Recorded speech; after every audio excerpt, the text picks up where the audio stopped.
Welcome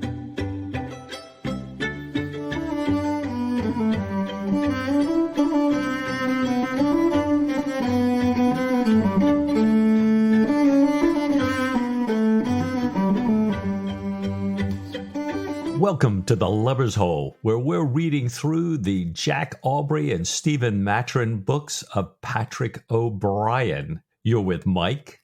And you're with Ian. And we are about to begin Chapter 11 of our slow read through Master Commander. Ian, can you tell us where we are and where we're headed? With great pleasure, Mike.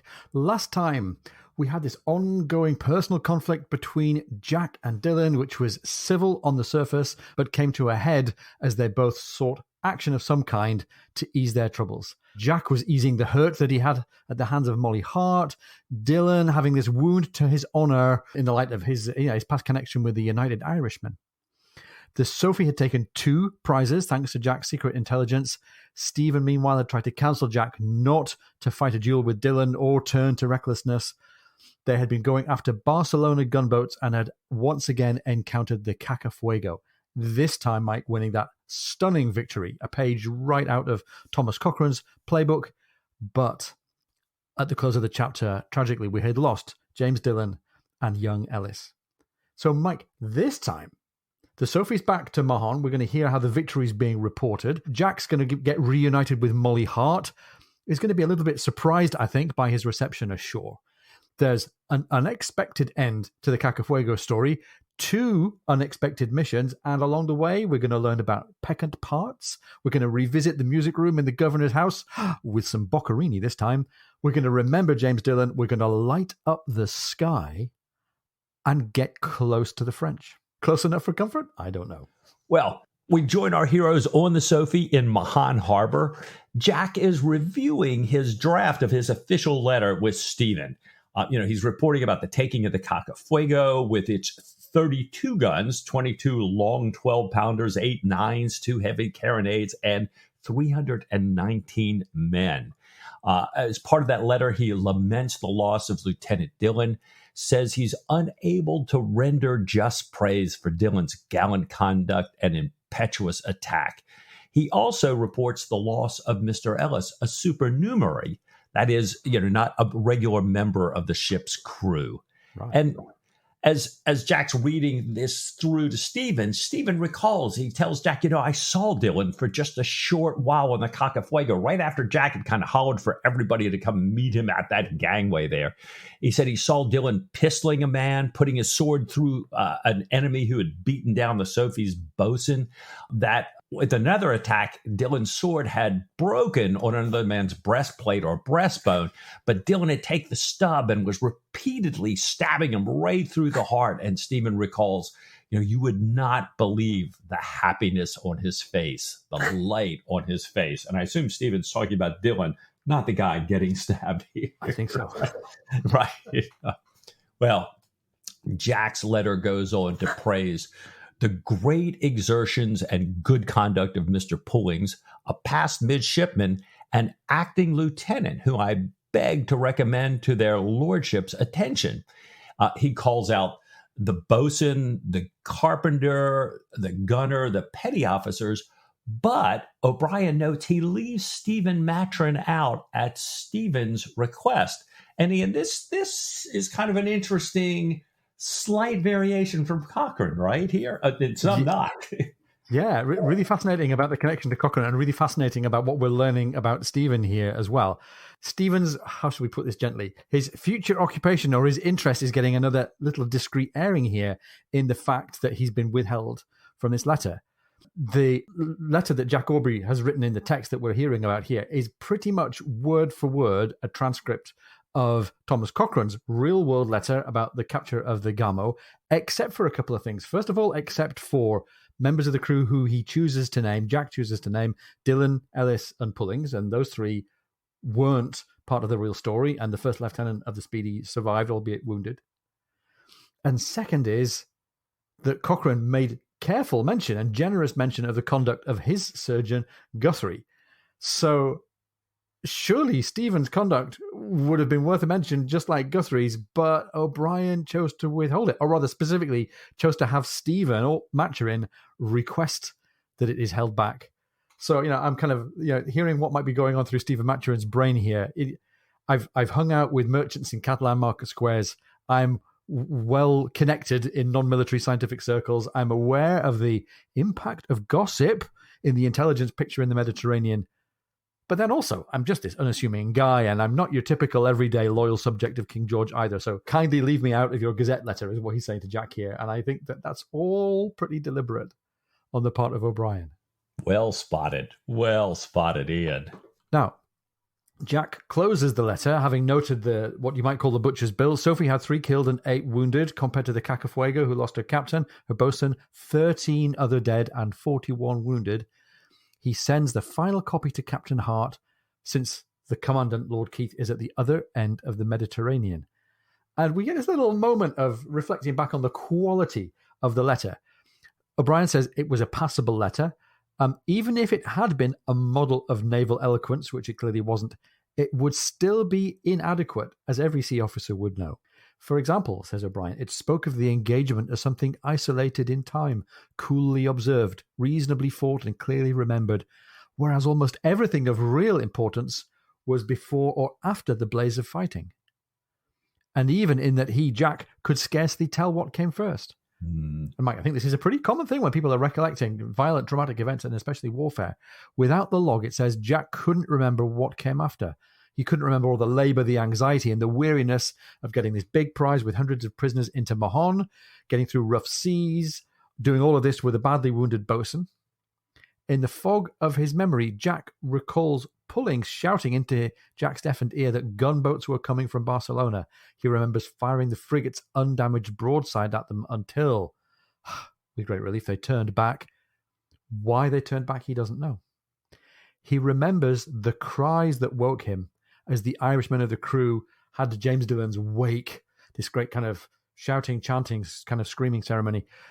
Tears returned to his eyes as Jack recalled his own moment of weeping, seeing the body of young Ellis with the flag sewn over him and all the other men too going over the side. And rewriting this letter, we learn, had brought the memories back and brought back the sadness, which lasted from the time the battle ended until they'd fired guns some miles off Cape Mola to get a pilot and some assistance when the wind died. So Jack is, from first inspection, on a high, trailing clouds of glory. But as we've often heard and we're going to hear, that's really, really bittersweet for Jack immediately after action here. Finally, all this sadness, as you're saying, Ian, post-action sadness seems to be extended here. But finally, joy breaks through. And Jack's trying to think, and he's not sure exactly when it happened. Maybe it started to happen when all these other captains' boats started showing up as the Sophie arrived in the harbor here. They're congratulating Jack. And then Marshall and Mowat get back on the ship. They brought in prized, and O'Brien writes, they were almost out of their minds with grief for not having taken part in the action, yet already shining with the reflected glory. Everybody's coming aboard to help. People's boats are helping tow the Sophie and her prize into the harbor. Their men are coming aboard, some of the prize crews that Jack had sent out to relieve the exhausted men guarding the prisoners. And Jack's sitting there talking with all of them and falls asleep in the midst of answering their questions. It's a great moment, isn't it? It's a great reminder of what Jack and the rest of the crew have been through. We're going to come back, I think, to this idea of being visited and congratulated by other professional members of the Navy. Already, he's got a visit from Captain Sennett of the Bellerophon, Captain Butler of the Naiad. Mike, I don't think either of those is a real-world timeline recollection, but they both certainly were real ships. We'll come back to a real one coming up later on. Jack, having fallen asleep, wakes up in the harbour and he receives an unsigned note from his lover Molly Hart. And at that point, having had all of this kind of bittersweet reflection here, at that point, the joy and the great swelling delight, as O'Brien calls it, took over. His grief over the men, his sorrow, his guilt, a guilt whose nature eluded him over Dillon, was certainly intense, but it didn't last. His thinking brain, his reason told him that there had not been many successful single-ship actions between quite such unequal opponents, and that unless he did something spectacularly foolish, unless he blew himself as high as the Boyne, the next thing that would reach him from the Admiralty would be news of his being gazetted, of being made a post-captain. And Mike, interestingly, uncommon swelling of delight seems to be a bit of a phrase that we're turning back to here a few times. It's a bit of an O'Brien epithet. And blowing himself up as high as the Boyne, what was the Boyne and how high was it really? Yeah, well, it was a great, just kind of a quick passing reference here, but the HMS Boyne, a 98-gun Royal Navy flagship of Vice Admiral John Jervis. In 1794, it caught fire while lying at anchor at Spithead. The speculation is possibility that this funnel of the wardroom stove passing through decks set fires to papers in the Admiral's cabin. But by the time they realized it was on fire, it was rigged up through the decks. Boats from ships at anchor around it saved all but 11 crew members. And all the other ships around it that were anchored around it, luckily got away successfully. However, 2 of the seamen who had come to rescue people were killed, and a member of the Queen Charlotte was injured as Boyne's cannons were cooking off. We remember Dillon's action in the dark, which sounded a lot like this as well. This idea of going back to rescue a ship on fire. So, blowing up as high as the Boyne, real incident there. Yeah. Well, Jack's sitting here and he's relishing the thought of promotion, and he kind of, his relishing gets away with him. He thinks, I could get a post captain. I'll have command of a frigate, and he's thinking about all these incredible frigates now in the Navy. But then he thinks, well, really, actually, as a newly minted post captain, probably he would just deserve a 20-gun post ship. But then, well, wait a minute. I don't have any right to a frigate, but hey, I didn't have any right to set about the Cacafeugo. I didn't have any right to make love to Molly Hart, but I have several times in different places, Jack's kind of thinking to himself, including a post chase, including a bower, another bower, once all night long. And then he starts wondering, I wonder if that's what's making me so tired. I wonder if this is why some of my wounds are coming home and they hurt so much. Which of us hasn't had that problem, frankly? Yeah, you're right. Yeah. This I couldn't help but remember back to the high school and college days. It wasn't a post chase, but this making love in the back of a vehicle somewhere, right? And a post chase.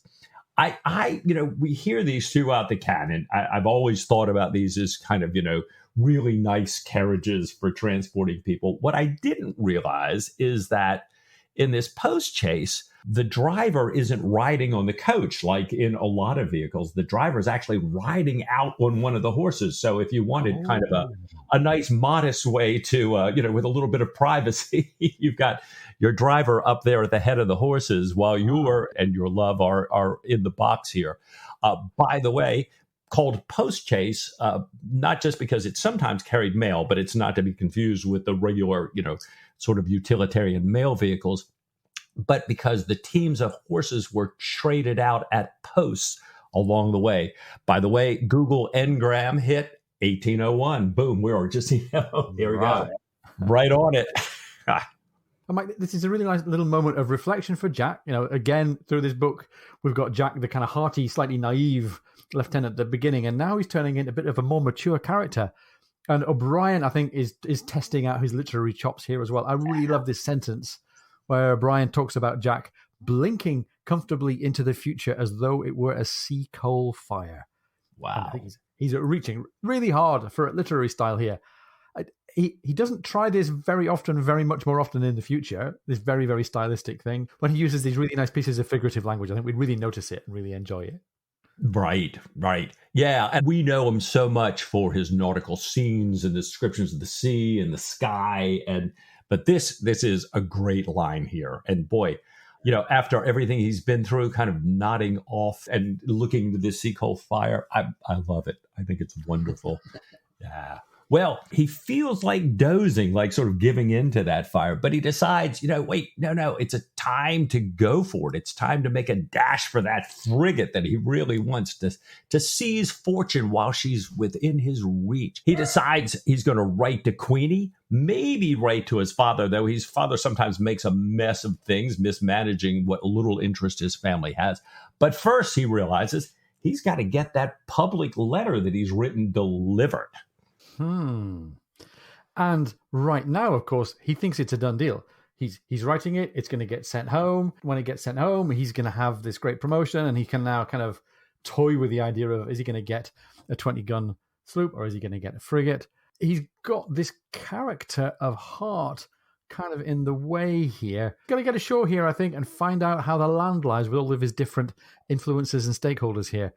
He decides he's going to try and seize fortune. He heads ashore with all of this ambition in his heart here. This is the first time he's gone on shore openly since they came back from this action. He's carrying this letter to the commandant's office with some guilt. He's got some stirrings of either something that feels like conscience or something that feels like principle, maybe at least decency, all the way to Captain Hart's outer office. Because maybe he's realizing that perhaps he spent rather too much of the wrong kind of time with the wrong member of the Hart couple here for the goodness of his career. Captain Hart, even so, greets him and congratulates him on what he calls his prodigious good luck. He receives the letter, kind of looks at it in an offhand way, and launches into a diatribe about all the supplies that Jack's requested from the dockyard. Mr. Brown, who we heard of way back in Chapter 2, says he can't supply even half of what Jack's requested. No frigate or ship of the line, says Hart, ever requested half as much. And there's this quite nicely written kind of catty side to what Hart's saying here and how he's saying it. But for now, Jack is on an even keel. I really like this. Well, Mr. Brown, he says, if Mr. Brown can tell me how to take a 32-gun frigate without having a few spars knocked away, I shall be obliged to him. Which is pretty good going, Jack. A little sassy, but, within the realms. Hart tells Jack that we're all out of supplies here. You're going to have to go to Malta for a refit. And Jack realizes more clearly now, Hart is trying to be ill-natured and coming off as a bit petty and a bit childish, really. So Jack pays no attention until he's stabbed by this remark of Hart's about whether or not Jack has yet written to the Ellis people yet, the parents of the boy who was killed. He says, this public letter, that's easy to write. The death letters to families are completely different. I've got no idea, he says, what you're going to say to the Ellises. And looking at Hart, the text says, Jack had a moral certainty that the financial setback, misfortune, disaster, or whatever it was, affected him far more than the debauching of his wife. And I'm very proud here of Jack for keeping an even keel, but I also really admire the way O'Brien's written this very petty, passive-aggressive little snide conversation with Captain Hart. Now, Jack had already written the letters to the families of Ellis and Dillon and others. He was thinking about them when he encountered Captain Keats of HMS Superb. And Mike, here's the real deal. Captain Keats and HMS Superb absolutely were in the Western Mediterranean in 1801. Captain Keats was a real guy. HMS Superb was absolutely in this theatre at this time. There's a very, very good historical reason why O'Brien has presented us with this officer and this ship. We're going to find out about that in the next chapter. We're getting ahead of ourselves here. What's really great, though, is the way Keats steps up, hand outstretched, to congratulate Jack on his splendid victory.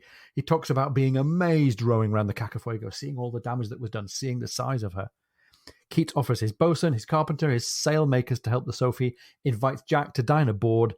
He says, I know every woman in Mahon will already have filled your calendar. They'll all want to exhibit you. And Jack is really happy. So happy, in fact, that he squeezes Keats' hand far too hard, gets a really hard squeeze in return, tells him how much he values his opinion, is sorry he's committed to dine with the governor and to stay for music, but he welcomes Keats's party to help with the Sophie. Why, he said, I should look upon it as a most welcome, indeed a heaven-sent relief. I'm like, I'm really happy here that he's getting this congratulation from Keats, and he's strolling along the shoreline here in Mahon, and it continues, right? It does. It's great. Keats actually takes Jack's arm and accompanies them, as they walk down to the crown. And he's introducing Jack to all the captains along the way. So this Keats is well known, well respected. And he keeps saying, come see who I've got here. It's Captain Aubrey, the Sophie. And one that he introduces him to is Captain Grenville, as it described as this battle-scarred veteran with a one-eyed smile. He, like all the rest of them, are praising Jack, and you hear these phrases, as neat an action as I ever knew. Nelson will rejoice on this. We know that kindles great happiness in Jack's heart. One commander says, if there's justice on earth, the frigate will be bought by government, and Captain Aubrey giving command of her. And Jack also reports, according to O'Brien, that he sees these looks of unfeigned respect, goodwill, and admiration on all these seamen and junior officers who walk by. They can't, because of hierarchy, they can't just step up and speak to Jack, but they're all looking at him with this admiration here. And even two officers very senior to Jack, who Jack's known have been very jealous of his prizes and said some pretty nasty things in the past, hurry over to him, compliment him handsomely with good grace. So, after this meeting with Hart, it's really nice to get some accolades from people that Jack respects and admires. And by the way, I really like this. I think we talked about this when we did our first go through. This it appears as a theme. Lots of the high points in the Jack Aubrey story are moments where he's getting this kind of praise and fellowship from his colleagues, from his fellow sea officers, and from the seamen as well. And this is just a little first hint of that really, really warm feeling. I appreciate this as well. It's a great feeling when people come up and say, great job. A little moment, if I may say, with a tiny, tiny spoiler here, a little tiny foretaste of a moment where we hear the word off hats. Boy, yeah. And somebody was on one of the Facebook boards. This will be a couple weeks ago by the time this is actually published, but talking about that's the moment that really brings tears to their eyes in the canon. We all have our own favorites, but that is a fabulous one. So, again, no spoiler other than to say you'll hear that phrase somewhere, and it's a wonderful time here. And Ian, you did a little research on Grenville, this captain who Jack meets. Right? Yeah, interesting name. I don't think there was a real Grenville in the Western Mediterranean commanding a ship at this time. There were certainly Grenvilles in naval history. There was a very famous Captain Grenville in the 16th century, back in Elizabethan times. Whenever anybody talks about Captain Grenville, he's the one that they mean. There was also a Grenville who was Foreign Secretary of the UK at exactly this time and went on to be Prime Minister about 5 or 6 years later. He had a relation who was in the army as well. But I think this is just O'Brien choosing a resonant, contemporaneous sounding name, but without taking a real name out of the history books here. Yeah, brilliant. As he gets back to his room, Jack says, and I love this line from O'Brien, this must be what they call the vapors. And it says, Jack said, trying to define something happy, tremulous, poignant, church-like, and not far from tears in his heart and bosom. He sat there. The feeling lasted, indeed grew stronger, and when Mercedes darted in, he gazed at her with a mild benevolence, a kind and brotherly look. And so we've got this great moment here of Jack, kind of soaking this all in, kind of really almost for a guy who sometimes is not very self-aware, trying to say, wow, what is this that's going on inside of me? And then I think, Mercedes darts in and Jack drifts right back into very familiar waters and feelings for himself. What happens with Mercedes visiting his room here? Well, she goes to hug him and calls him brave and good and pretty in Catalan. He gives Mercy, her auntie's reward for the Spanish shipping intelligence, to say, thank you, Mercedes' aunt, for all the great steers you've given me. And he's got something from Mercedes as well. He gives her a present. I love the way he mangles together Italian and Spanish and French and English. Y aquí, he says, bringing out a neat sealing waxed packet, is a little regalo para vous, sweetheart. Which is real language soup right there. She's really delighted. She opens up this packet, sees the diamond cross, kisses him, puts it on, runs over to a mirror. She's not averse to a little bit of vanity here, runs back to Jack, sucks in her waist, puffs out her bosom, bends over him with the diamonds winking in the hollow, asking repeatedly, You like him? You like him? And I love this description. Jack's eyes grew less brotherly. Oh, far less brotherly. His glottis stiffened and his heart began to thump. Yeah, and Mike, at this point, I'm thinking, his glottis stiffened? Yeah, that's what it is. Yeah. Oh, yes, I like him, says Jack hoarsely. Just at that moment, as the bosun of the Superb, Mr. Timely, as we've come to call him, opens Jack's door, steps in, says, "Oh, beg pardon, sir." And it's a really, really great comic moment. Piled on, Jack speaking foreign badly, Jack finding another moment to indulge in his warm animal spirits, and then getting the whole moment kicked out from under him by a functionary opening the door. I think we're all pretty sure that it's not just Jack's vocal cords that were giving him a problem right there. Right. Yeah, his stiffened glottis, for those of you who went, kind of went running to the dictionary and went, oh, part of his larynx? Wait, I was thinking of something else. Just like O'Brien wanted us to, right? Yeah. Yeah. Oh, my gosh. Well, this untimely or perhaps timely interruption of Mr. Timely is kind of icing on the cake. I'm thinking to myself originally, when he saw Mercedes, he'd ask for a little cold wine and might think of Mr. Timely as the cold water being splashed on Jack here. I love these secondary characters. Ava Sander, when she was on the show, talked about one of the things that she loves about O'Brien's writing is his Dickens-like way of these incredible secondary characters. And for those of you who love Mercedes, hang in there. You will see her again. It may not be for a great many books, but you will see her again here. Yeah, well, for sure will. That's right. Jack escorts the bosun. He gets up, pulls himself together, takes the bosun and the Superb's men to the Sophie and leaves them. They're working away on getting this ship back in order, which is a great gift to him. And he realizes, I got to get to the governor's dinner. And therefore, I'm sort of glad I was interrupted. And he says, but what a sweet girl. And all of a sudden, he's kind of off and running, thinking about Mercedes. And the next thing you know, he's kind of mindlessly wandering through the back streets. He comes upon the Franciscan church, which I thought was a great kind of way to say, oh, wait, I'm going to be late. I got to get to dinner. And, sort of brings him back to himself. And he heads rapidly past Mr. Flory's house off to the governor's house here. So, and I love, this is another one of these great O'Brien scene handovers. Jack's going past Mr. Flory's house, and he says, meanwhile, inside Mr. Flory's house. And Mike, inside Mr. Flory's house, Stephen and Mr. Flory himself are sitting down to dinner. But this is not a regular kind of a dinner. This is not a regular kind of a dining room. They're next to a dolphin that they're busy dissecting, and there's another body-shaped object under a sheet. They're discussing the butcher's bill from the action that the Sophies just had, and also speculating on Jack's potential promotion. And there's yet another little comic interlude here, as they're both looking around for a sharp blade to cut the roast beef, because they think that roast beef's got to be cut thin to taste really good. They don't find one on the table. Stephen reaches out for a catling, a surgical instrument, and finds one. Oh yeah, underneath this cloth here, on top of, yes, the dead woman's body under the sheet. And by the way, this is the whole thing that Lister railed against, right? They're casually bringing instruments and fingers and hands between the dissecting room and the morgue and the operating theatre. This is what caused infection, but this is all pre-Lister. So they take this catling and use it to shave off a few slices of beef here. Flory did suggest washing the catling, but Stephen says, I'll just wipe it on the sheet here. They're chatting about the cause of death. Flory, who's taking the first cut of meat and handing it to the vulture tied up by the leg in the corner of the room. Like I said, this is no ordinary dining room.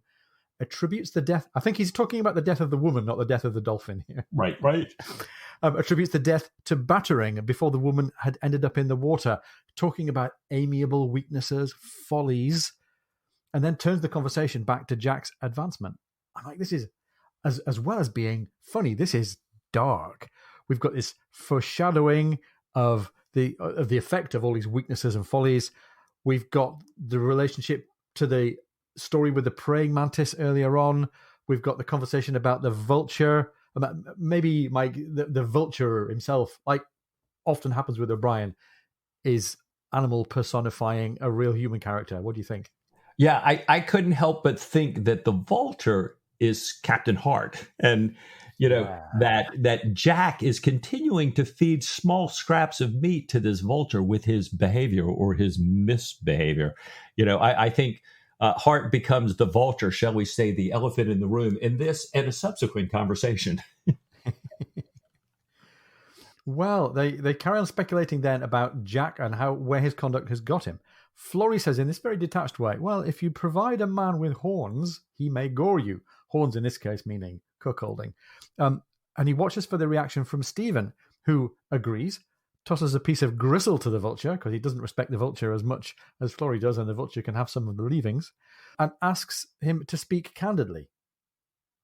Is he talking about what happened to the woman under the sheet, or is he talking about something else, adding that he won't be offended? He's really pushing Flory to say, come on, what's on your mind here? And Flory says that their young friend, which clearly means Jack, whom he, Flory, holds in high regard for this action, has been indiscreet, as has the lady, meaning Molly Hart. Her husband resents it, is too pitiful to ask for a duel, but may try to entrap Jack in some disobedience and court-martial him. Jack's not famous for his strict adherence to the letter of his orders. Some of the senior captains are jealous of Jack's success, despite the huzzas that he's had so far. And both the husband and the current First Lord are, as Flory says, vile ranting dogs of Whigs, while Jack is a Tory. So Jack's in tricky political and matrimonial water here. Stephen really appreciates his candour and says that Stephen, agrees. He says, there are times when it seems to me that nothing short of a radical ablation of the membrum virile would answer in this case. That is very generally the peccant part, said Mr. Flory. And membrum virile, or virile, if you speak old school Latin, the virile member, the penis, the gentleman's organ there, and that's what they're talking about. Peccant means offending or having committed sin. And Mike, I think peccant can also mean having disease or causing disease, and we might have to stick a pin in that, right? If that's not too painful of a metaphor, and come back to it. So, Mike, we've had one little dinner vignette here of people talking about the consequences of the action. We get treated to another in another much more conventional dining room coming next. There is. And I think the vulture's still in the corner, but we don't actually see him in this room. Right. Just in the minds of the parties. So Jack's clerk, Richards, is eating at his uncle's house. We remember that his uncle is Jack's prize agent. And Richards is telling the tale of the Cacafeugo. And we remember Richards. It wasn't very long ago. He was sort of quaking on the deck as action was starting with his eyes popping out. But now in his telling, he was standing in his usual position next to Jack on the quarterdeck, where the enemy always concentrates his fire. And he's standing there ready to provide his advice and counsel, and his aunt is saying, oh, did he ask your advice? Oh, and he's, yeah, absolutely he did. And, he said that the rigging was falling all about them and that the captain said that he was at a loss and didn't know what to do. And Richards told him to board them in the smoke and you'll have them in 5 minutes. And he says, but I have to tell you the truth. It actually took us 10. But that after the battle, where according to Richards, he had dirked the Spanish captain's clerk, I got my equal here, that Aubrey had come back to him in tears, with tears in his eyes, and said, Richard, we ought all to be very grateful to you. And that Richards modestly shrugged it off, saying that he was just doing what any taut captain's clerk would do. And he says, I very nearly said to him, I tell you what, Goldilocks, for we call him Goldilocks in the service, in much the same way as they call me Hellfire Davy or Thundering Richards. Just you rate me midshipman aboard the Cacafeugo when she's bought in by government, and we'll cry quits. Perhaps I may tomorrow, for I feel I have the genius of command. I am just once again rolling on the floor here, listening to this conversation. Really, really funny. What a contemporary person might call a big old troll. Right. Jack Aubrey right there. Richards goes on then to speculate, now that he's got his audience's attention, Hellfire Davy, he goes on to speculate how much the government might pay for the Cacafeugo. And this is a calculation that happens a lot in the minds of men who were part of the prize money pool, as we've heard before, and as we'll hear again. An excellent sum. His uncle says it would earn Aubrey £5,000 plus head money, and for Richards, £263, 14 shillings and twopence, big if, the Cacafeugo is in fact bought by the government. And Richard says, well, hold on, what's all this if?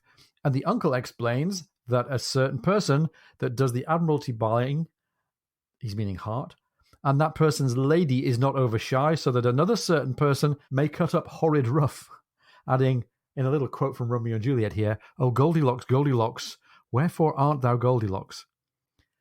And this starts out as just a kind of good-natured roast of Jack and his sexual misconduct.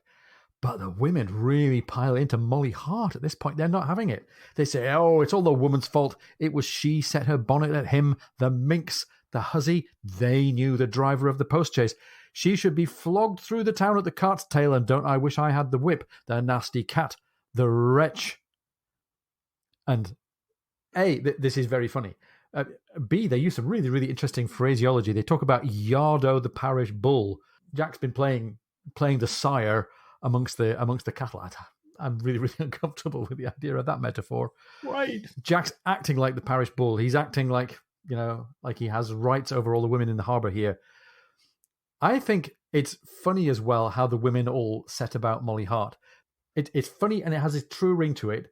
I'm still a bit uneasy, to be honest. It smacks a bit of an easy score against women in general. It smacks a little bit, I might even say, of misogyny.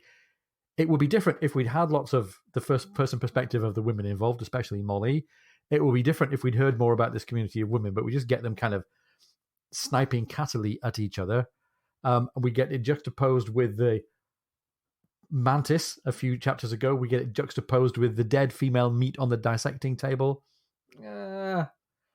I wonder how O'Brien can come back for this. I wonder if there's some way he could write a better arc for women characters in it. I don't know. Some future book, maybe, Mike. What do you think? You think maybe, right, where women feature more prominently and are very independent and, perhaps more Jane Austen-like? Is that? Wonder if he could pull that off. Right. Yeah. And this picture of the women is further compounded by the ongoing discussion of Molly Hart's reputation. We hear that her reputation had suffered even as her looks improved. The governor's wife had received her as coldly as she dared. Soldiers and sailors had gathered around her and Lady Warren, while, as the text says, their wives, sisters, and even sweethearts sat in dowdy greyish heaps at a distance, mute and looking with pursed lips at the scarlet dress, almost hidden amongst the flocking uniforms. And at this big social gathering, the men fall back when Jack appears. And Jack's reflecting on the sight of Molly Hart in this gathering, and even he piles on. He thinks, yes, she is something of a whore, standing there with her head held high. It's no coincidence that the dress is scarlet red. He knows a little bit about what the women are saying about her, and then he's even more drawn to her. She is kind of available, but she's available only for the successful in Mahon, and with the Cacafeugo moored alongside the Sophie, Jack is pretty happy to take his pleasure with Molly Hart as the just rewards for his success. And O'Brien, you've got some fixing to do here. Right. I couldn't agree more. I mean, I remember we were always schooled about, don't look for your rewards now, you'll get them in heaven. And I think maybe Jack, we'll just see. Maybe Jack was looking for too early a reward on this great victory, and could have perhaps played it a different way here. Well, now we get to this lovely moment in a way where Molly's sitting down at her harp. We're back in the music room. Remember the music room in the governor's house at Port Mahon? Does that ring any bells? For people who've read the canon over and over again, this is, this harkens back to our opening line in this book. We're right back where it started. And Stephen comes in. He kind of gets there. He's walking in right behind Jack. O'Brien says he's looking respectable, apart from having forgotten his shirt. So, I get this Einstein kind of impression of Stephen sometimes. But and then Jack asks Stephen to sit with him. And I think Stephen panics a little bit, but then looks around and realizes, oh, crap, there's nowhere else to sit here. And there's almost a little bit of a humorous throwback to their first meeting sitting next to each other. And Stephen says, well, I suppose I shall have to, the room being so crowded. Yet I had hoped to enjoy this concert. It's the last we'll hear from some time. So, it's like, oh God, I got to sit next to Jack. I really wanted to enjoy this. And there's no room for my elbows, and he's going to beat the time, and he's going to sing all. Right. Exactly. Hopefully we won't be thinking about doing one another at the end of it. But Stephen also asked what's on offer, what's on the program. And Ian, there might be a little nugget in here, right? Musically? There might be. So we hear that one of the pieces is by Boccherini, that it's some kind of a cello piece. And in a moment after that, as the piece starts, we get this description. The first violin gave a nod, brought down his bow, and in a moment they were all dashing away, filling the room with a delightful complexity of sound, preparing for the cello's meditative song. And Mike, it's not dead on the right description, but I'm thinking to myself, could this just possibly be the moment in the text when somebody got inspired to choose the famous Boccherini Nocturnal Street Music of Madrid, which is our theme tune, which is the tune that most people now associate with Boccherini and Jack Aubrey and Stephen Maturin? Could this be the moment that somebody on the Peter Weir movie thought, maybe it's this piece of Boccherini? I don't think there's anything else in the canon that points us towards the Nocturnal Street Music as a classic Jack and Stephen piece. In many ways, it's not, because it's not a duet for violin and cello, although you could play it as such. But I was really happy to see this moment. I'd never seen it until this last read-through, so I was kind of feeling very happy about that. And Stephen, I think, is also happy remembering their first concert together. Jack mentions other concerts that are coming up, but Stephen is on top of the news here. He says, but we're leaving for Malta. The secretary told me that the orders were currently writing. And amidst this little happy social moment in the music room here, Jack is not happy. Yeah. Now, Mike, I don't know what Jack's going to do to resolve his unhappiness. Maybe he's going to go looking for a glass of Madeira. Maybe he's going to go find some toasted cheese. Maybe our listeners should do the same. And join us when we come back after the break. What do you say? Oh, I think that's a great idea.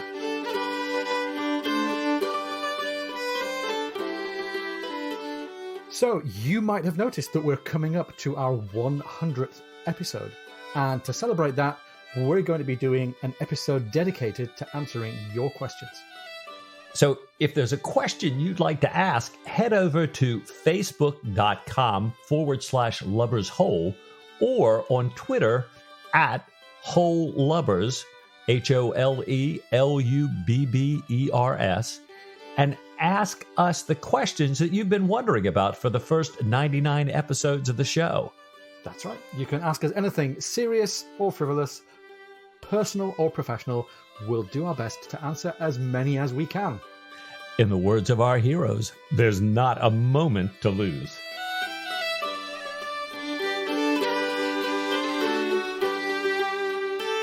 Welcome back. Hope you enjoyed your Madeira with the yellow label, your toasted cheese.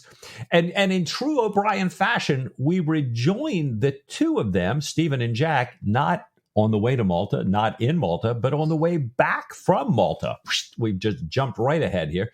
Stephen says he was disappointed in the place. Jack says he thought they took really great care of the ship. Except for the fact that they didn't have enough sweeps on hand. The only disappointment he thought was about pullings. But he thinks they were well treated, well entertained, but he himself is not feeling very well. And Stephen examines him and then concludes and gives him his diagnosis. He says it's not an old wound per se, but it is a wound. One of your lady friends has been too liberal with her favors.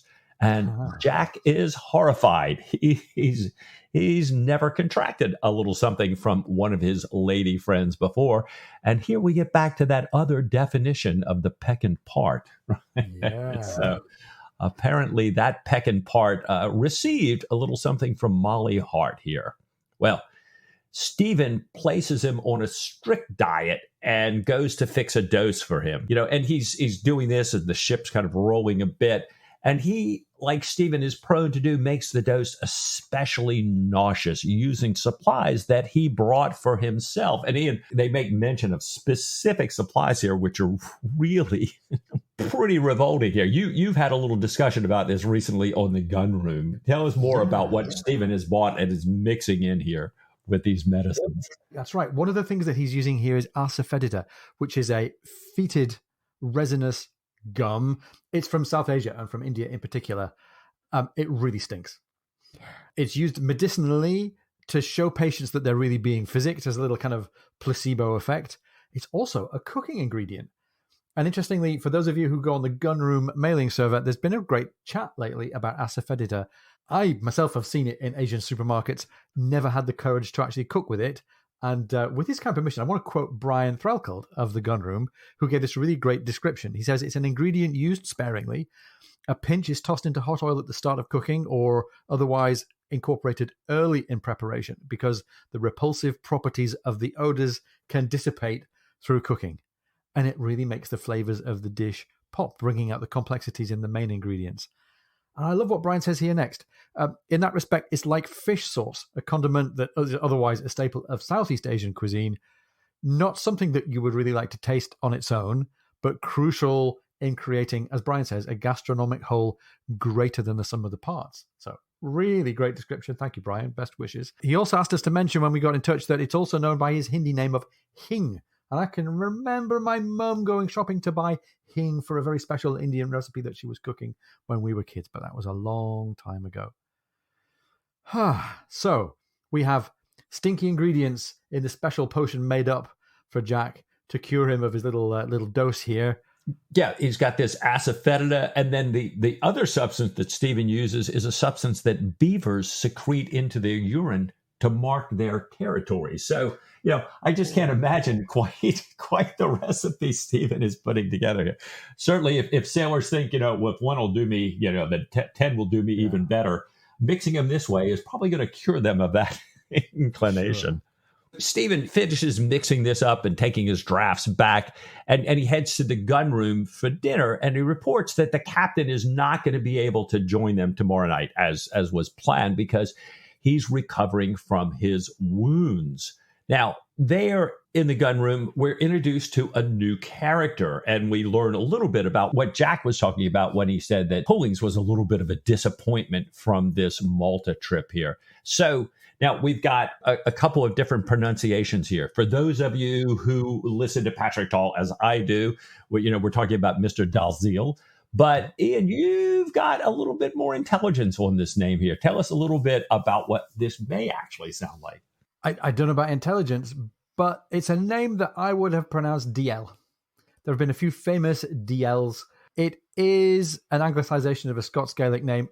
Many names of that kind have got odd combinations of consonants in them that get pronounced slightly oddly.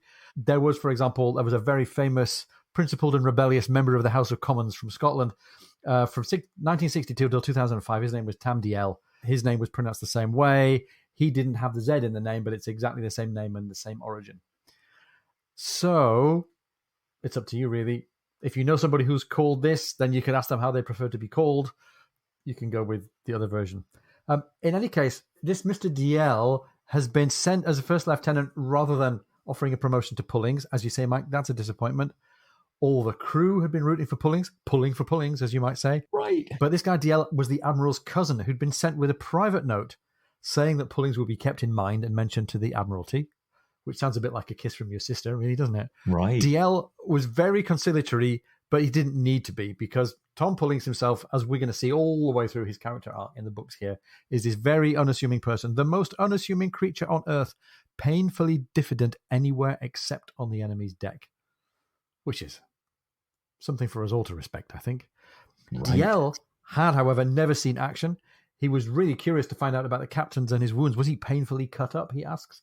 Stephen tells him about the sword and the pistol and pike wounds, and how Stephen, had found a slug that Jack had received at the Battle of the Nile.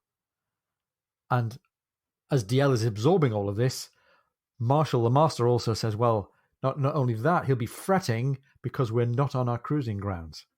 And everybody wants to be back on the cruise. They're all certain that Jack's got more of this great intelligence on, maybe a parcel of galleons carrying gold. The Sophies are all now really well bonded as a crew. Everyone's really well trained. Everyone's super alive to the idea of making money through taking prizes. And this, in the end, is going to be helpful because this new Lieutenant DL is no seaman. He's a far cry from being a James Dillon. The crew then might get him out of a few blunders as they're sailing west. They're sailing west through battering seas and also maddening calms. they're really eager to hear the news from London, because don't forget, they expect that Jack's dispatch has gone due west from the desk of Captain Hart. They're looking out for the official recognition of their victory in the Gazette. They're looking out for the news of Jack's promotion to post captain and maybe advancement for everybody else. And Mike, what's waiting for them as they get around the next cape? Well, it's interesting. They're rounding Cape Mola. They make their number, and the crew, knowing, this is the way Jack operates, they've already got the empty water butts up all over the decks. They're ready to be filled the moment they arrive so they can head out to start cruising the next morning. Jack gives the order to his new lieutenant, who turns around and realizes it's already been done.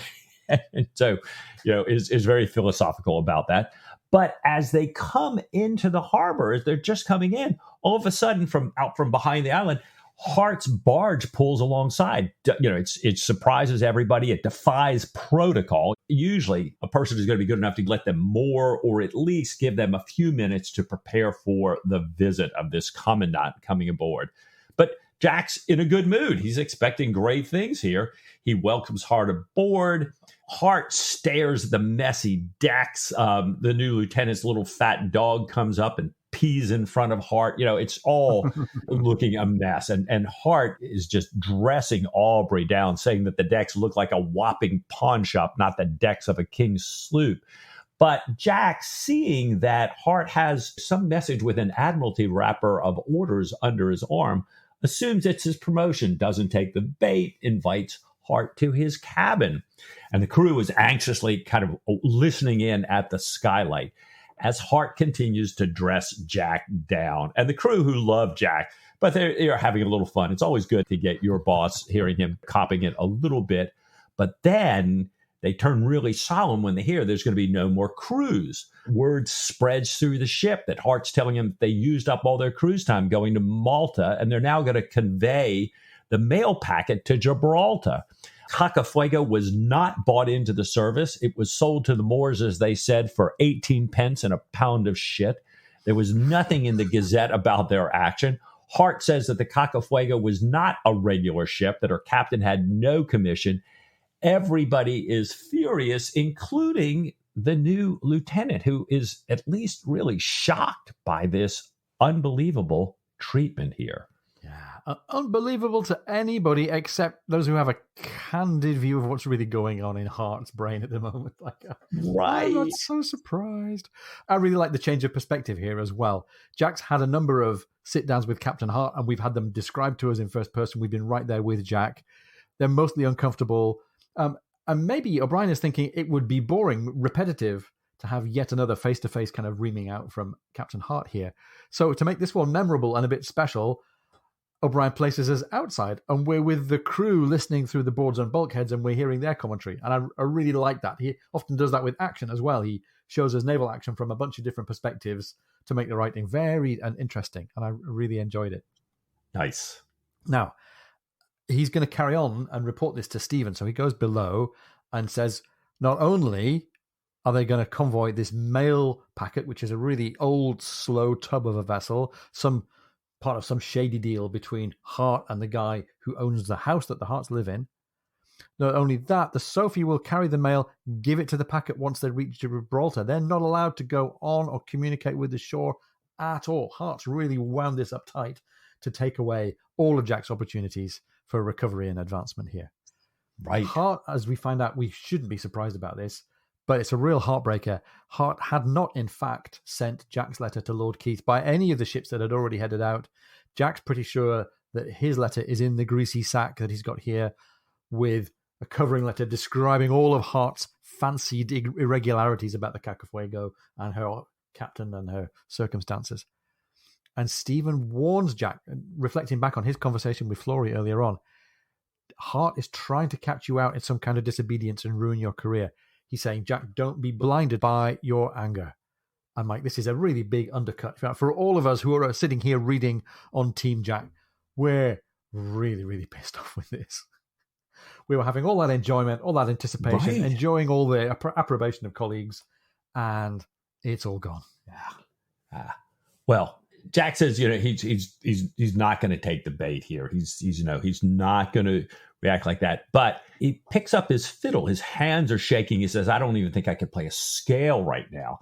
And he's sitting there and his mind is rerunning all this seniority slipping away from him. He thinks about all these other people who have just been made post captain before him and now will always be on the list of seniority ahead of him. He's also thinking about the rumors for peace and that, he may not get another opportunity for another action. He worries that Lord Keith's, prophecy about his never being promoted may have been right here. And Stephen is watching. He sees Jack's face redden as he tucks his fiddle under his chin. His mouth tightens, his pupils contract, and there's this great crack as Jack accidentally breaks his fiddle's neck. A fiddle he's just crushed about because he's known it all of his life. And given the role that music plays in the canon and the way Jack and Stephen, use it to express emotions, I'm really worried this isn't a good sign. But I know, Ian, you can, you got first person experience here. I broke my cello in a much more minor and an insignificant way than this, but I was ready to throw up. It's just the most horrible thing. And reading this paragraph gives me the creeps every time I read it. Like, I'm not sure it's possible to break the neck of a violin just from the strength of your grip, especially if you haven't got a modern shoulder rest. But whatever. The significance of it as a damage to something that Jack cares about deeply, the significance of it as taking away one of the means that Jack can live his emotional life with Stephen. Oh, it's grim. And meanwhile, the crew have cottoned on to the situation here, and they're taking it out on Hart in their own way. They've got a little bit of 18th century trolling going on here. They're singing a new song, this time not penned by Mowat. They're singing a shanty, a capstan shanty of their own writing about Hart, the one-eyed son of a blue French fart, talking about Hart telling his missus about seeing the bold Sophie's commander with his fiddle-dee-dee. Yeah, it's a fiddle-dee-dee that got him into trouble. As they're singing this song, they're sailing past the Amelia. Now, Mike, I think the Amelia was an actual ship. It was the captured French Proserpine, a 38-gun frigate. Interestingly, Mike, I think you discovered that this was one of the ships in the Battle of Tory Island back in 1798, as Paddy told us about just a few weeks ago. Right. And the Amelia's rigging is full of men carrying their hats, and DL sends Babington for the captain. Jack comes on deck just as the first cheer rings out. We get another little off-hats moment here. Yes. After they finish the cheers, Jack calls for 3 cheers for the Amelia, which the Sophies give like heroes, even though they're still working the ship. And the Amelia returns one more. I'm like, this is really fascinating. O'Brien's not going to let us settle down either to uniform disaster or to uniform hubris for Jack Aubrey. There's this very, I think, realistic, mature, you get some glory and some strokes and some great news, and you also get some setbacks, and you've got to live with the setbacks messed up and in amongst everyday life. And you can't get too attached to the idea of your glory, and you can't get too attached to the idea of your setbacks as being permanent. It reminded me a bit of the Rudyard Kipling line, if you can meet with triumph and disaster and treat those two impostors just the same. I'm not sure that O'Brien would have shared Kipling's intention or the general sentiment of the rest of the poem. Right. But I think the two authors are expressing the similar idea here that, real life, you're going to have some ups and some downs, and they might both come at the same time. Nice. Very true. Well, we have this, as you say, this mixture here, and the crew's certainly feeling that as well. Despite this handsome compliment that the Amelia has given them, they're still feeling very grieved, and they're often calling out, give us back our 37 days, certainly below decks and sometimes above decks. Some of the folks who had rejoined the ship, kind of come back from the hospital, they had smuggled alcohol aboard, and all this resentfulness has kind of made the hierarchy all but disappear here. And when the captain of the foretop and both bosun's mate turn up drunk, Jack has kind of had it once and for all. He disrates one of the bosun mates. He makes Alfred King. We remember Alfred King, the mute, big man that came aboard with Richards. He makes him the new bosun's mate, who is now going to deliver punishment in a real grating rigged at the gangway. Jack has decided, he's going to stop this drunkenness and restore discipline, whatever it takes. And this is Clearly not who Jack usually is in terms of punishment, but this is not a situation that calls for kind of, business as usual. Yeah. So they're sailing along here. We heard before that the packet boat is a bit of a slug. The Sophie can sail twice as fast as the packet. So everybody's spending their time looking inshore. Every time they go around a cove or a bay, Jack's got the ability to nip inshore, see what's happening, and then sail back into the offing to hook up with the packet boat. Stephen points out that they've got to this region where they're at the limit of Catalan speech and has some rather uncharitable things to say about the Algarabia dialect, the Moorish dialect that people speak further west and further south. He goes on with this philosophizing theme. He says Strabo, a Greek philosopher and historian of about 60 BC to 24 AD, wrote that the ancient Irish regarded it as an honor to be eaten by their relatives, a form of burial that kept the soul in the family. I'm like, it's very, very dark and weird comment here by Stephen. He carries on then, comparing Strabo to an even more ancient Greek scholar, geographer, and astronomer. And meanwhile, Jack is calling for a glass here, and he's looking inshore, and he says, "Oh, go tell me some more about this guy Strabo." And Jack realizes that he spotted a rider on horseback heading into a hamlet at a bay. And as he follows the line of where the rider is headed to, he sees ships at anchor a quarter of a mile south of the village. One of them is a deeply laden merchantman.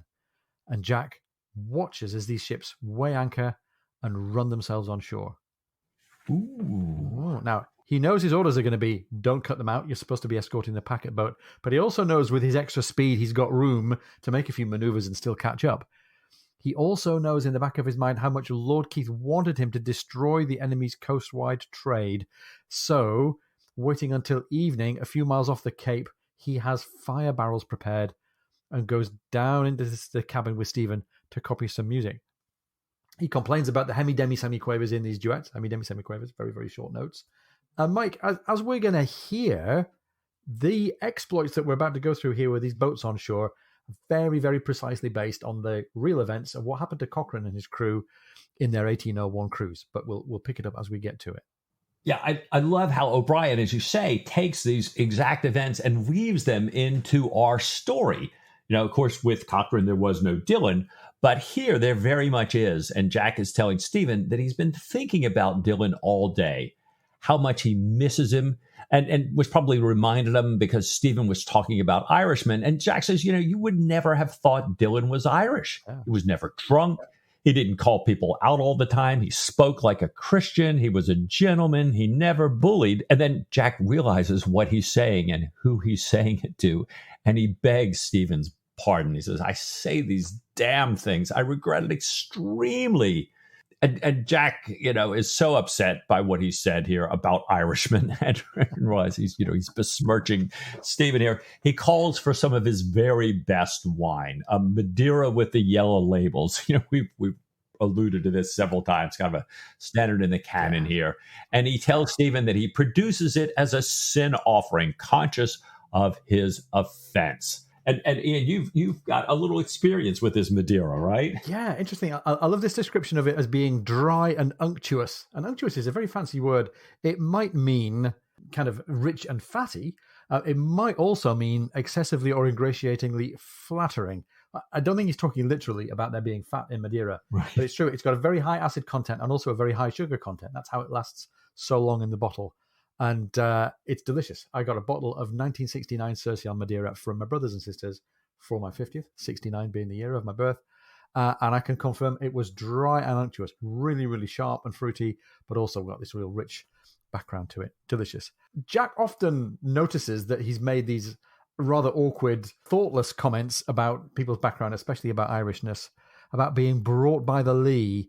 And he's aware that he had vexed Dillon often enough. And he says that even a well-bred man, unlike him, can make these mistakes, as Dillon himself did once, although he's sure Dillon didn't mean it. And he's talking here about when Dillon had used the word commercial when talking about prizes. And that had caused a bit of pain for Jack. And that's why he's happy about tonight. Jack's saying that he's happy about tonight, but they're interrupted. It's reported that Ricketts had swallowed a musket ball. And Stephen returns in 5 minutes saying that while he couldn't treat him with physic, he had an emetic that answered. In other words, he had made Ricketts throw up. And this is just this short pause in the midst of Jack kind of talking about Dillon here. And I'm not exactly sure what to make of it, but I think that maybe it's another example, like one that Jack is about to step into, of not being able to do things one way, so you find another. However, sometimes that these things that you do, these workarounds are pretty unpleasant. So it's better not to do stupid things in the first place. Like, don't hold musket balls in your mouth on a dare, or don't try to find a way around your orders with a commandant who's out to get you court-martialed. Wise words. If only we could implant them in the brain of Jack Aubrey, so much of what's going to happen in the rest of the canon might not arise. Jack says, thinking about the action that's going on to take hold of these merchant ships, he says Dillon would be very pleased by tonight's action. Jack's orders won't allow him to cut them out, so he's going to burn them while he waits for the packet to come up. There's no time to be lost. There's no way anyone could call this commercial. He's not taking prizes. He's seeking out the enemy's shipping and burning and destroying it. In the dark, the jolly boat and the cutter carry the men 5 miles out to their prey. Stephen and the bosun try to watch for them in the dark and talk about how time seems to go by like days or weeks when you're watching from a distance here. For the men in the boats, it goes by like Horndean Fair, meaning very quickly. I don't know why that's a reference to a village north of Portsmouth in Hampshire, but who knows.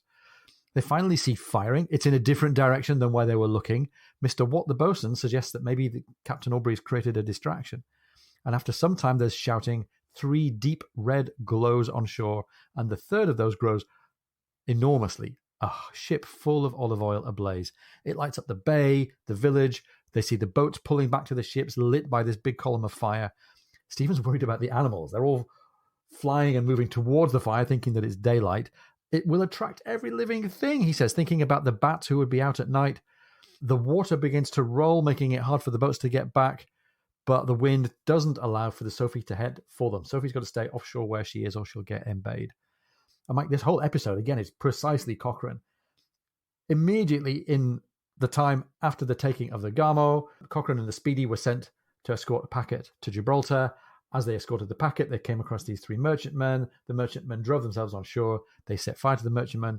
One loaded with olive oil caught fire in exactly the way that's described here. And I'm just mentioning that because there's lots of the rest of the Cochrane arc that's going to continue for the rest of the book here.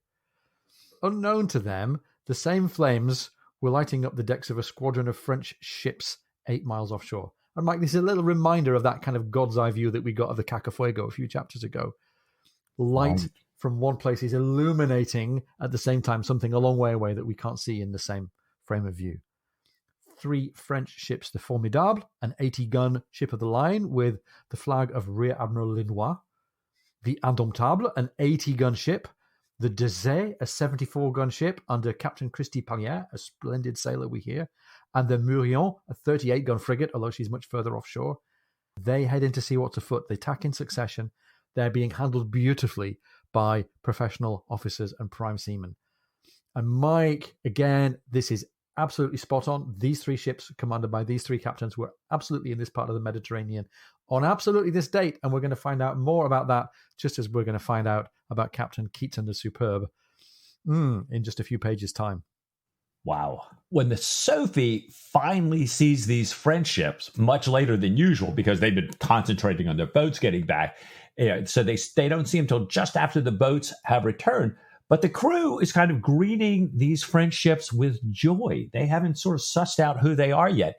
Everybody is convinced that these are the galleons, part of Jack's secret intelligence that are bringing sort of the gold of the New World back, and are going to make their fortunes. The front 2 are haul up, and Jack looks at them, realizes now that they are French, but is thinking to himself, they're not looking like ships in a hurry. And it's a squadron, and probably they're not going to waste more than an hour chasing after a little merchant brig of no importance, which he hopes the Sophie appears to be to them.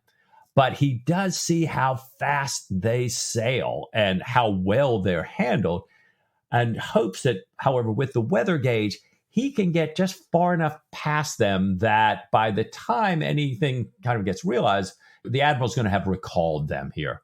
But then the lookout calls that the frigate has taken the packet, and Jack waits. Instead of getting out of here, he's waiting.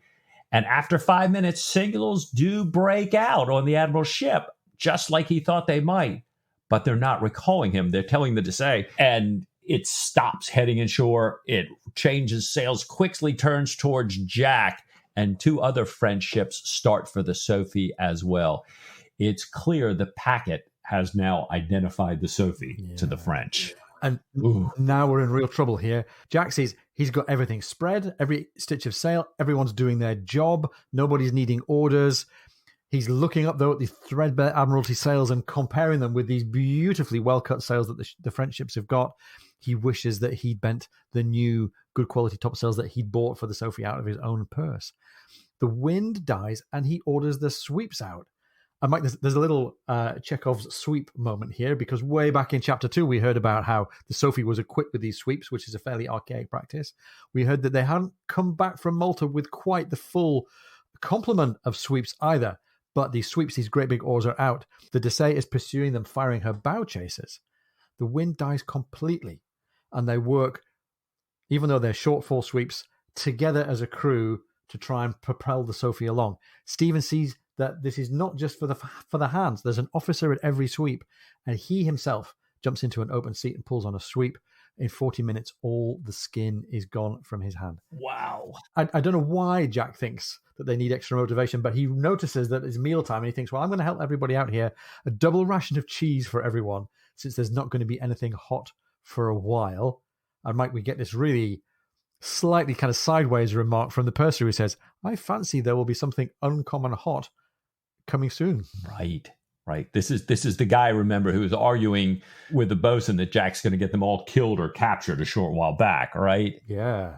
The wind, they're sweeping hard. They, made some distance. They've made some gains here. And then the wind starts back. And in 20 minutes, the Dessaix is, made all that back up again. And Jack realizes we've got to move a lot faster. He orders the sweeps in and the guns overboard. And O'Brien tells us the gunner walks slowly, like a man walking along the edge of a cliff by willpower alone, as he starts, kind of springing the cap squares and getting his team together. They're all looking kind of anxious and frightened as they're holding this cannon in place, waiting for the roll, and then, urge this beautiful, shining, gleaming gun overboard. And just as the cannon splashes, a ball from the Dessaix lands 10 yards away, and the men now get it, and the other guns go over much faster. Yeah. Again, great jeopardy here. Real danger for the crew. The Sophie's moving faster. The Dessaix puts a hole in her topgallant sail. The next 2 fall short. So, Mike, we're within gun range, but we've managed to escape without any damage so far.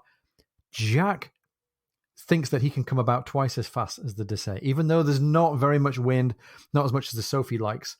He turns, fills on the larboard tack before the Dessaix even begins her following turn. When the Frenchman begins to turn, Stephen gets sent below and then sees, as Sophie prepares to begin her reverse turn, her turn back, he sees the Dessaix's broadside go off. All but 2 of the 36-pound balls miss. Another really, really lucky escape. Those that do hit go through the rigging. They slow her down, but a puff of air gets her going again before the Dessaix's first maneuver is complete. Sophie's gained a quarter of a mile with this maneuver, but Jack knows it won't happen again. The Dessaix is firing. The Sophie's jigging and turning. She's losing speed each time she turns. The Formidable is on the other tack to keep the Sophie from running away. The Indomptable is over on the other side of the scene here, setting up to do the same thing. Ships are firing at her. Jack has the stores started over the side and the water pumped. Now a shot finally rings home. Sophie's hull is hit. She gets patched without taking on too much water. Well done to the carpenter. All the anchors and spars except the kedge now go over. Mike, it's real desperation stakes here. Yeah, and we're watching Jack, and I love this because Jack's mind is always working here. And he decides, if we bear up and turn quickly, we can run right between the French, put the wind on our quarter, and try to reach Gibraltar. If we can survive their broadside, we're really light now, and we're going to have the wind just where we want it. And he gives the orders to his lieutenant, But the crew has already started. They're already running into place before the lieutenant can turn.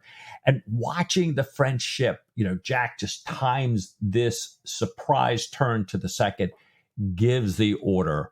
One of the French ships fires, but their gunnery is not as good as the Dessay, and she fires where the Sophie was. The Dessay is a little concerned that if she fires, exactly the way she wants to, some of her balls may actually skip along and hit the Admiral. So she's kind of held her shots back a bit, and boom, the Sophie is through the line, studding sails set. She gains a mile in the first 5 minutes. Wow. And, the Dessay fires another broadside, but only one ball hits. And all that does is take out the elm tree pump. And Jack is thinking, we've done it. We've done it. And he sees a set of signal flags break out on the Admiral's ship. And the Dessay turns into the wind to chase the Sophie. Oh, man. Jack kind of looks around. He realizes everybody is doing everything right, but that Sophie, even with her studding sail set, can do at best 7 knots, while the Dessay can run over 8, even without her studding sails. And then O'Brien tells us when they realize that the Dessay is not even going to set her studding sails, the Sophie's hearts died within them. And Mike, their fates are really looking like they're sealed here. It's only 14 minutes past 10 in the morning. The wind is unlikely to die that afternoon. Darkness is too far away. So the ideas of fleeing and hiding somehow are not really available to the Sophie. She's stuck with the fate that she's got right now. Jack sees this. And Mike, I like how this description is very unemotional. Like, you might expect this to be everybody's fears and anxieties and tensions and rivalries all coming to the surface, but it's very calm, very matter of fact. Jack goes to his cabin and asks to be called if anything whatever occurs. He calls for Dr. Maturin and then also asks Mr. Watt, the bosun, for a couple of fathoms of log line and 3 or 4 belaying pins. He's going to use those things to wrap up the lead-covered signal book, the secret papers, and the mail pouch. So he's going to put all of those over the side before the Sophie's finally taken. He puts on his best coat, and when you're being taken prisoner, it's great to be able to advertise that you're an officer. That might get you certain privileges. He puts his commission in his pocket. And Mike, there's this really chilling note all the way back to the very beginning with his orders and his commission reading, "Hereof nor you nor any of you may fail as you will answer the contrary at your peril." Well, here's the peril that he's now open to here. Stephen comes in, and we never really get any sign of how Stephen is taking all of this. He seems to take Jack's lead, and he is also being quite matter of fact. Jack says, "We're going to be taken or sunk in the next half hour." Stephen says, "Just so."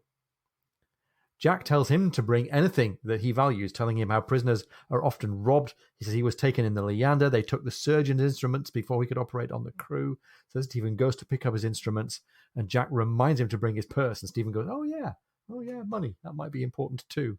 So on deck, Jack's surprised to see how fast the 74 has come up. He asked to look out if there's any ships ahead, kind of hoping to himself, oh my gosh, please tell me, half the Mediterranean fleet from Britain is here, but there's nothing.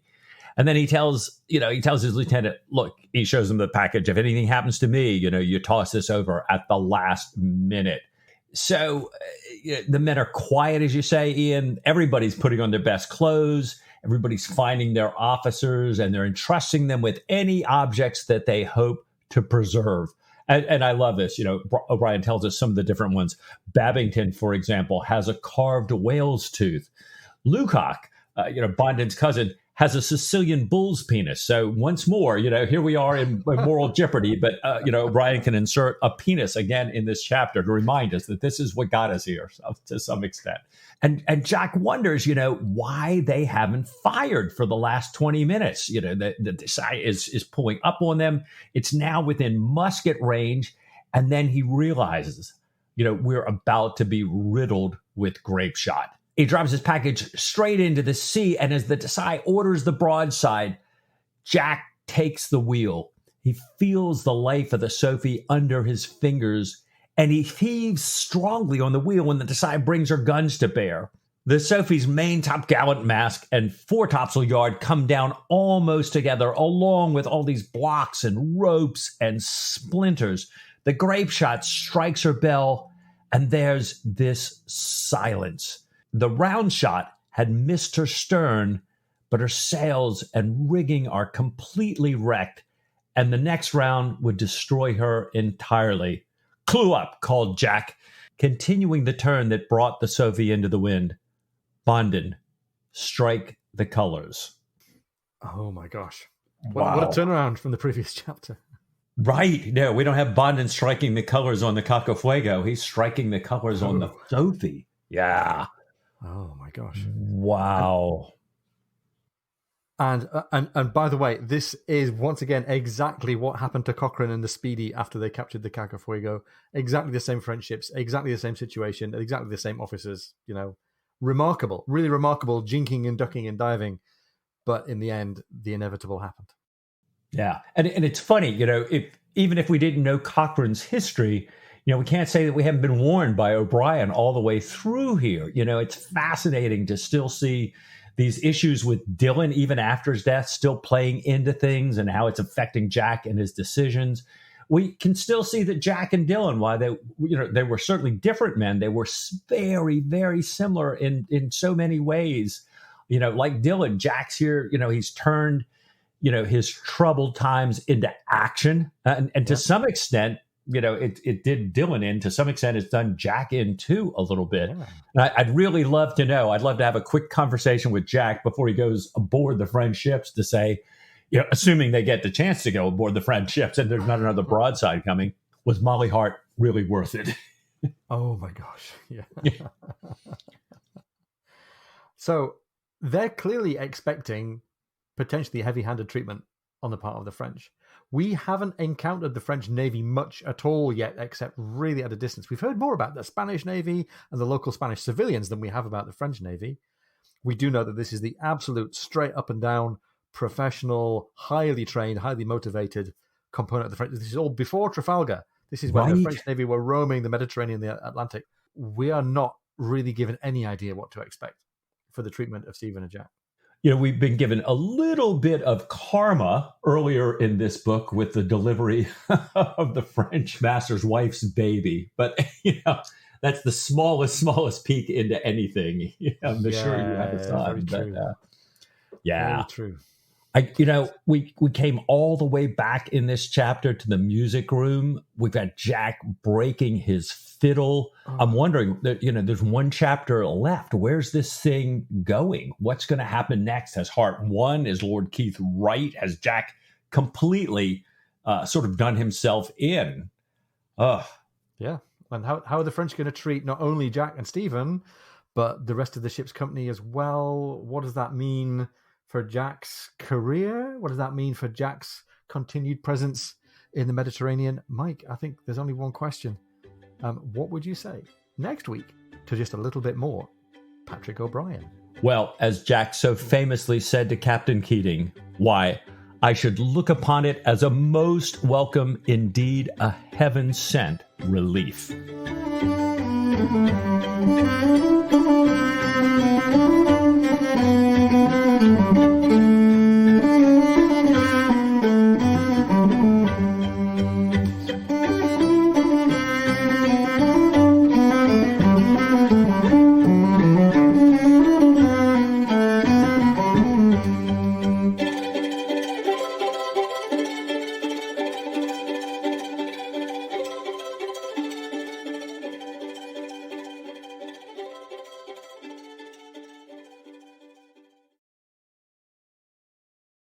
To seize fortune while she's within his reach. And he decides, Mo's seizing fortune while it's within his reach. There you go, young man. Let's let you out to go find out what fortune lies ahead.